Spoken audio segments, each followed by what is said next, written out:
말씀은 유월절 준비일로서 유월절의 어린 양이신 예수 그리스도께서 고난 당하신 장면입니다.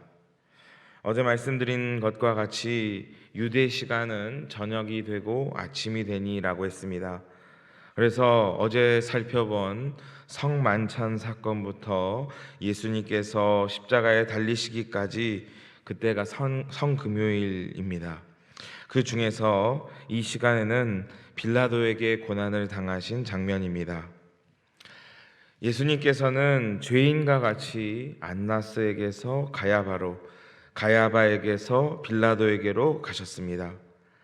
18장 28절, 그때가 새벽임을 알리고 있는데 저녁부터 새벽에 이르기까지 예수님은 계속 신문을 당하시고 온갖 조롱과 모욕을 당하셨습니다. 18장 28절 하반부입니다. 그들은 더럽힘을 받지 아니하고 유월절 잔치를 먹고자 하여 관정에 들어가지 아니하더라 하였습니다. 이는 사실 율법에 기록된 내용은 아닌데 아마도 자의적 해석으로 또 확대 해석으로 이방인 즉 로마 사람이 머무는 관정에 출입하는 것 또한 부정한 것으로 간주했던 것으로 보입니다. 외적으로 더럽힘을 받지 아니하고자 관정으로 들어가지 않은 모습을 통해서 이들의 외식을 봅니다. 온갖 부정한 일을 일삼으면서도 그들은 전혀 양심의 가책을 느끼지 못합니다. 율법은 당당하게 여기면서도 율법 아닌 것을 철저히 지키고 자신의 욕망과 힘을 지키기 위해서는 수단과 방법을 가리지 않는 죄악을 봅니다. 요한은 그들의 부정함을 계속해서 소개함으로 예수님의 고난과 수치를 보도하고 있습니다. 29절, 빌라도가 그들 앞에 나와 말합니다. 너희가 무슨 일로 이 사람을 고발하느냐? 이는 궁금해서 질문한다기보다는 이른 새벽부터 무슨 호들갑이냐라는 어조로 말하고 있습니다. 이에 그들이 대답합니다. 이 사람이 행악자입니다. 예수님의 죄를 찾지 못해서 결국 그들이 꺼낸 단어가 바로 행악자라는 말입니다. 그러자 빌라도가 이야기합니다. 그러면 그를 데리고 가서 너희 법대로 재판하라 말합니다. 이 말에도 빌라도의 짜증이 담겨져 있습니다.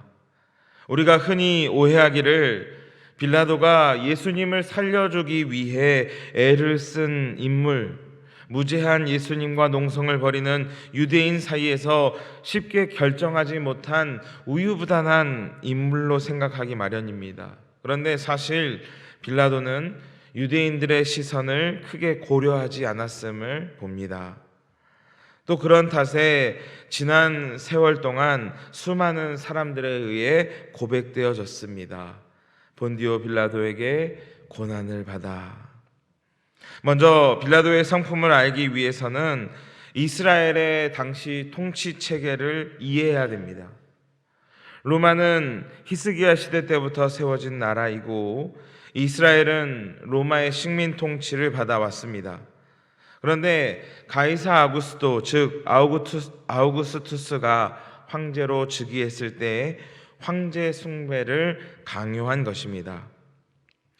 본래 로마는 황제가 죽으면 별이 되고 신이 된다고 생각하여 그들을 숭배했는데 이 가이사 아구스도는 살아있음에도 불구하고 신이 되기를 원했고 자신을 숭배하기를 강요했던 것입니다.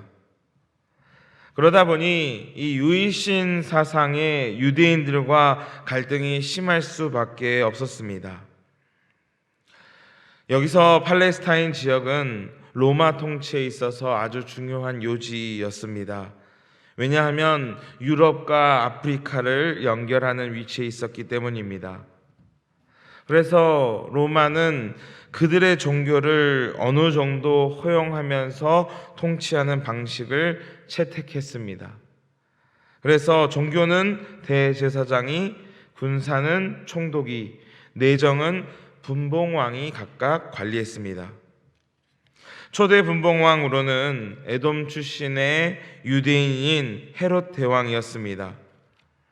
그는 유대인들의 환심을 사기 위해 헤롯 성전을 지었고 로마에도 흠이 잡히지 않도록 열심이었습니다.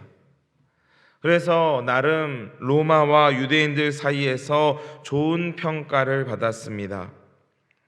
그런데 그가 죽고 난 후 그의 세 아들에게 영토를 분배했는데 그의 아들들은 헤롯 아그리빠, 빌립, 아켈라오였습니다. 그런데 아켈라오가 통치를 잘못함으로 인해 로마 관할 구역으로 빌라도 총독이 직접 관리하게 된 것입니다. 아켈라오의 뒤를 이은 터라 그는 더더욱이 유대인들의 환심을 살 필요가 있었고 로마에도 잘 보여야 했던 상황이었습니다.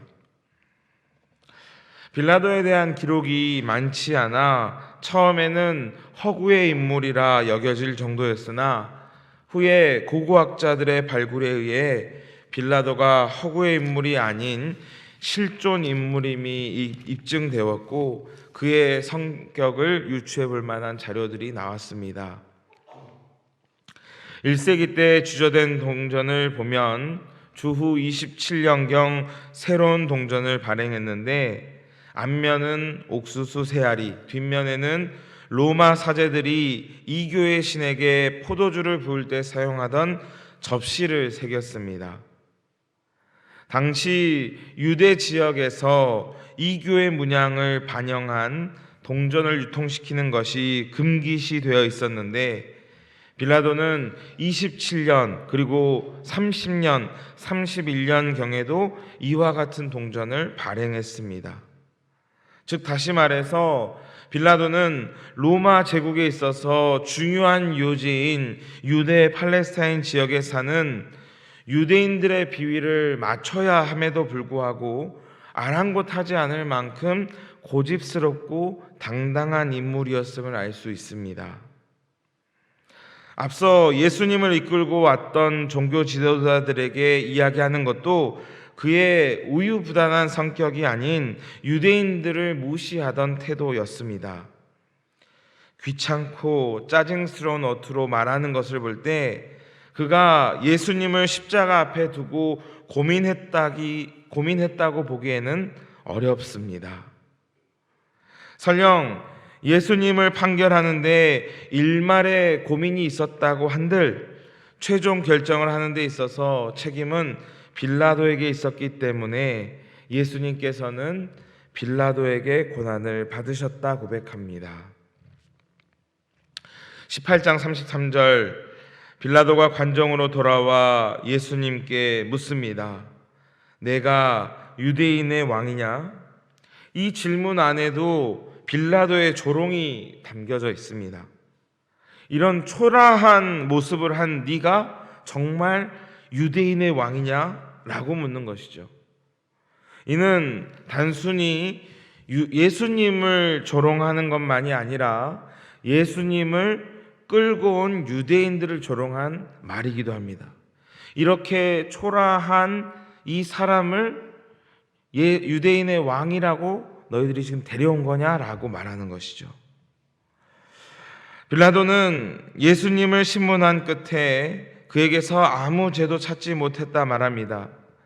그럼에도 불구하고 유대인들의 강경한 태도를 무시할 수 없어 타협점을 제시합니다. 로마의 법도 아니고 유대 전통에 따르면 유월절날 한 사람을 놓아주는 전례가 있는 것을 알고 예수님을 풀어주자고 제안합니다. 그러자 그들은 예수님이 아닌 강도 바나바를 놓아달라고 소리질렀습니다. 바나바는 강도인데 점도둑이 아닌 무장 강도를 의미합니다. 이 강도라는 단어의 원어를 보면 로마 체제를 거부하는 열심당원 중에 한 사람으로 보입니다. 무리들은 예수님께서 그들의 기대인 정치적 메시아가 아님을 깨닫고 바나바를 놓아달라고 외쳤습니다. 이에 빌라도는 예수님을 채찍질합니다. 이는 단순한 채찍이 아니라 채찍 끝에 뼈 조각이나 쇠 조각이 달린 채찍이었습니다. 예수님을 채찍질하고 과시관을 씌우며 자색 옷을 입혔습니다. 그리고 군인들은 예수님을 손으로 때리며 온갖 조롱과 모욕을 일삼았습니다. 빌라도는 살점이 뜯겨지고 머리는 가시관에 찔려 피를 흘리는 예수님을 다시 그들 앞에 세웠습니다. 이는 유대인들과 타협하기 위한 방법이었던 것으로 보입니다. 이 일에 관여하기 싫기에 온몸이 만신창이 된 모습을 보이면 그들이 동정심을 보이고 타협할 것이라고 판단했던 것입니다. 그리고 다시 말합니다. 그에게서 죄를 찾지 못했다. 유대인들의 거센 항의에 결국 13절 빌라도는 예수님을 데리고 재판석에 앉았습니다. 여기서 한글 성경은 빌라도가 앉은 것으로 번역했지만 이 앉다라는 단어를 보면 앉혔다라는 의미를 갖기도 합니다. 만약 앉혔다라고 보면 가시관과 자색 옷으로 왕이라 치장한 예수님을 빌라도가 계속 조롱하고 있는 것으로 해석해 볼 수 있습니다. 온몸이 피로 적신 예수님을 왕이 앉는 재판석에 앉힌 것입니다. 결국 이 과정을 통해서 빌라도는 예수님을 내어줬고 예수님께서는 십자가에 달리셨습니다. 죄패에는 유대인의 왕이라 쓰여졌고 그렇게 십자가에 오르셨습니다. 십자가에 오르신 예수님께서는 모든 일이 응하신 것을 아시고 내가 목마르다 다 이루었다 말씀하시고 모든 인류의 죄를 대신 짊어지시고 십자가 위에서 죽으셨습니다. 본문의 말씀을 통해 주님의 사랑을 재확인하고 우리 각자의 믿음을 점검할 수 있기를 원합니다. 첫째로 우리는 유대 종교 지도자들을 통해서 우리 안에 있는 죄성과 그릇된 믿음을 봅니다. 유대인들은 죄 없으신 예수님을 십자가에 못 박았습니다. 무엇이 그들로 하여금 예수님을 배척하고 십자가에 못 박게 했습니까? 첫째로 그들 내면 안에 있는 죄성으로 인하여 그러합니다. 주님을 인격적으로 만나기 전까지는 모두가 죄인입니다. 죄인은 진리를 거부하고 빛을 두려워합니다. 예수 그리스도께서는 빛이십니다. 세상을 비추시는 빛이시고 어둠을 몰아내시는 빛이십니다. 빛 대신 주님 앞에 설 때에 우리는 우리의 허물을 보게 됩니다. 쉽게 표현해서 그림자라고 하지요. 빛으로 가까이 가면 갈수록 그 그림자는 선명하게 나타납니다. 반대로 멀어지면 멀어질수록 그림자는 희미해집니다. 그래서 사람들은 본질적으로 빛을 거부하고 멀리합니다. 두 번째로 그들의 그릇된 신앙관으로 인하여 예수님을 십자가에 못 박았습니다. 그들은 율법도 아니고 율법을 곡해한 것을 토대로 예수님의 가르침을 거부했습니다. 예수님께서는 그릇된 신앙을 가진 이들을 향하여 이렇게 말씀하셨습니다.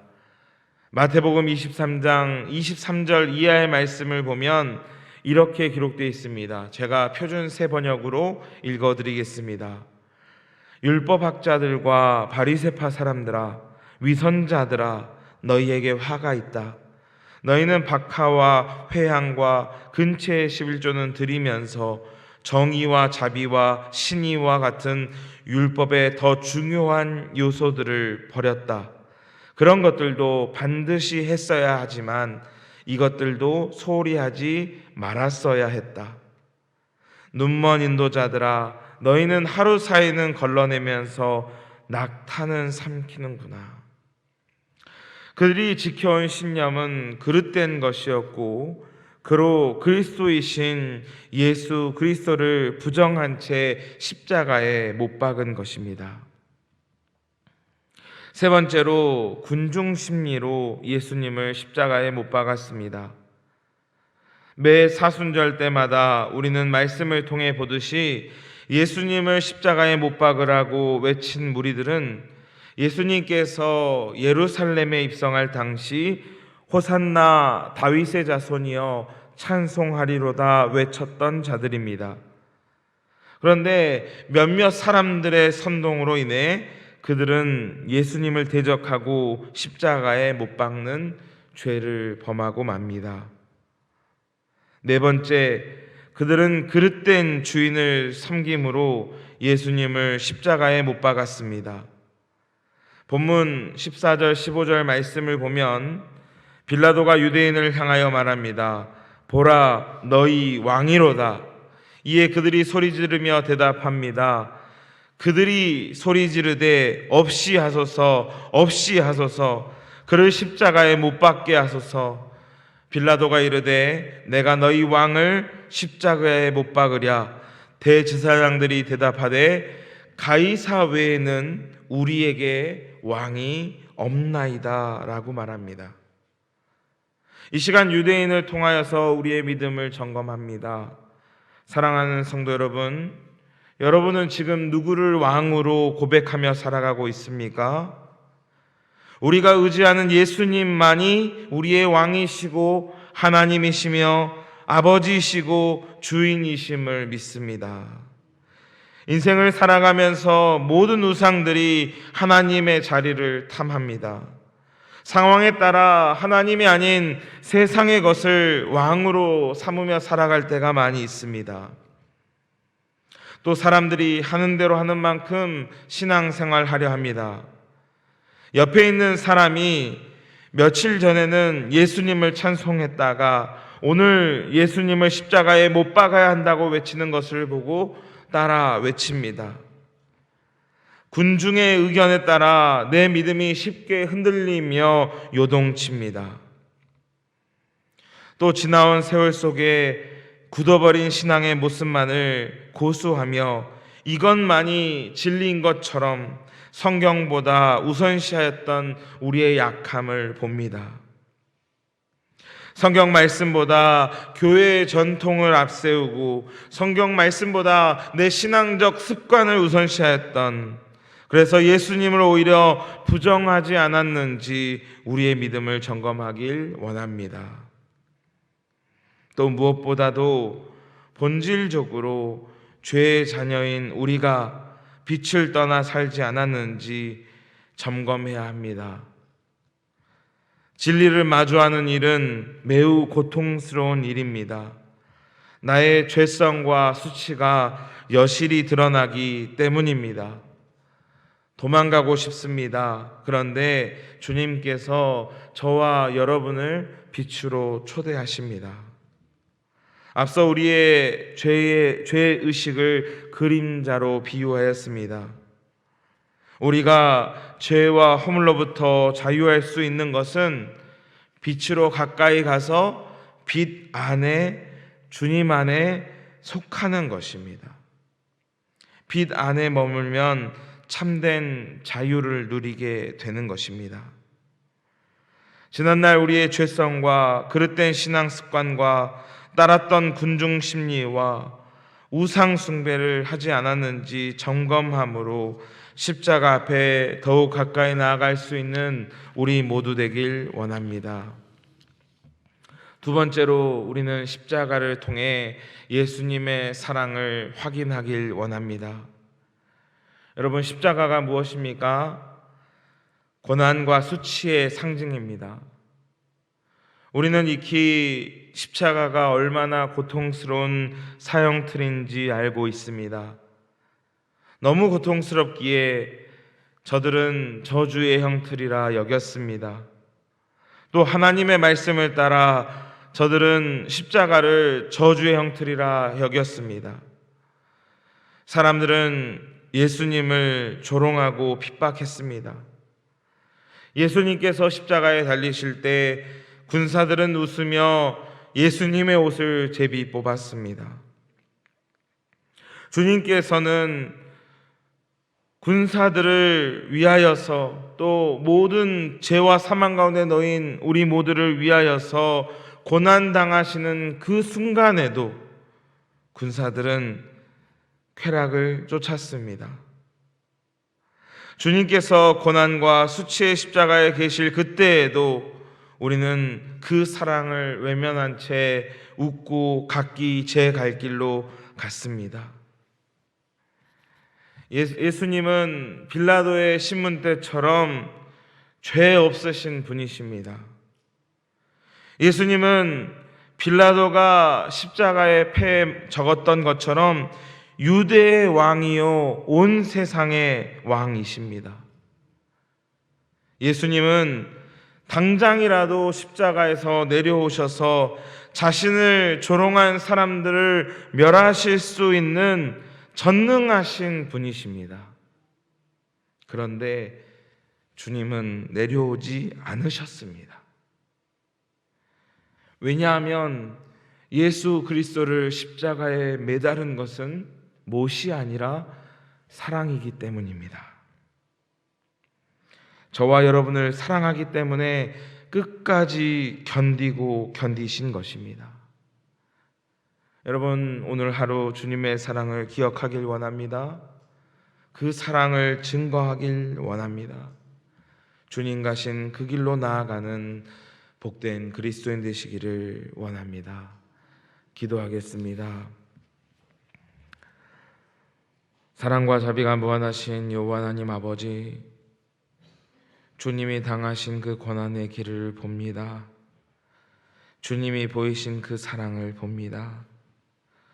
하나님의 사랑 앞에 우리가 지난날 어떻게 살아왔는지, 어떻게 신앙생활을 해왔는지 우리의 모습을 봅니다. 하나님, 깨닫게 하여 주옵시고 깨달은 바 회개하며 돌이킬 수 있는 은혜를 허락하여 주시옵소서. 주님께서 십자가에 달려 죽으신 성금요일입니다. 주님의 사랑을 깊이 묵상하고 기억하며 전하는 오늘 하루 될 수 있도록 인도하여 주옵시고 주님의 사랑에 힘입어서 주님 안에 머물 수 있는 저희 모두 될 수 있도록 인도하여 주시옵소서. 또 이 시간 주님 앞에 빈손으로 나오지 아니하고 마음의 소원을 담아 예물 올려드린 손길 있습니다. 하나님, 이 예물을 기뻐 받아 주옵시고 이 예물이 사용되어지는 곳에 아버지의 나라와 뜻이 이루어지게 하여 주옵시며 드린 손길 가운데에 믿음에 합당한 은혜와 복으로 넘치도록 채워 주시옵소서. 저희의 모든 기도와 간구에 응답하여 주실 것을 믿으며 우리 구주 예수 그리스도 이름으로 간절히 기도드리옵나이다. 아멘.